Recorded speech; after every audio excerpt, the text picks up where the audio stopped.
Hi, I'm back with another episode of What I Ordered versus What I Got. ஸ்க்ரீன்ல தெரியுற இந்த Dress தான் நான் வந்து ஆர்டர் பண்ணியிருந்தேன். இது வந்து ஒரு frock. Yes, I got it. Okay, let's open. There it is.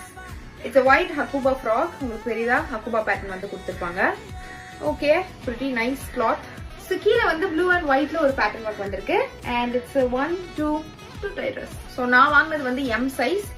என்ன மாதிரி இருக்கீங்கன்னா இந்த ட்ரெஸ்ல எம் சைஸ் நீங்க வந்து ஆர்டர் பண்ணிக்கலாம்.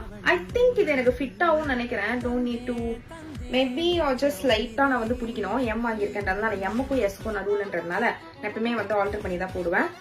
I hope it fits. அப்படி இல்லை அப்படின்னா நான் வந்து ஆல்டர் பண்ணி தான் போடணும். ஸோ ட்ரையல்ஸ்ல பார்த்துடலாமா? And there it is. செம்ம அழகாக இருந்தது, எனக்கு ரொம்ப பிடிச்சிருந்தது. இந்த ப்ரைஸ்க்கு வந்து இந்த ஃப்ராக் வந்து பார்த்துன்னு தான் நான் சொல்வேன். நான் இது கொஞ்சம் ஆல்டர் பண்ணேன், அதனால வந்து ஃபிட்டிங் பர்ஃபெக்டாக வந்துடுச்சு எனக்கு. ப்ளஸ் இதோட பேட்டர்ன் பார்த்தீங்களா, மேலே ஹக்கூபா செம்ம அழகாக இருந்தது. பிளெயின் அண்ட் நீட் ட்ரெஸ் இது. ப்ரைஸ் டீட்டெயில் அண்ட் ட்ரெஸ்ஸோட டீட்டெயில்ஸ் கேப்ஷனில் கொடுத்துருக்கேன், மறக்காம செக் பண்ணி பாருங்க. பாய்.